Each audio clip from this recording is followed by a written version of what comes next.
गोटे द्रुतगामी हाइवा भारसाम्य हराई एक चा दुकान उपरे माड़ी जिबारु दुकानटी संपूर्ण भांगीरुजी चुरमार होई जिबा सह घटनास्थल रे जणे महिला समेत 3 जनकर मृत्यु होईछि।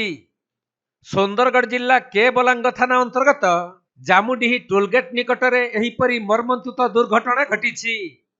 रास्ता पार्श्वरे थिबा एक चा दुकान भितरकू अति द्रुत गति रे थिबा गुटिए हाइवा भारसाम्य हराई माड़ी जाइथिला। फलरे सही चा दुकान निकटरे थिबा किछि लोकंक मध्यरु घटनास्थल रे 3 जनकर मृत्यु होईछि। मृतक मानकर सठिक भावे परिचय मिली पारि नथिबा बेले खबर पाई पुलिस घटनास्थल रे पहुंची मृतदेह 3टी को जबत करी बनाई हॉस्पिटल को व्यवच्छेद पाई पठाइबा सह अधिक तदंत करुछि।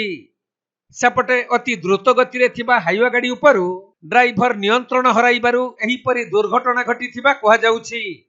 एपरिकी हाइवा गाड़ीटी चा दुकान उपरे माड़ी जिबा परे उलटी पड़िथिला।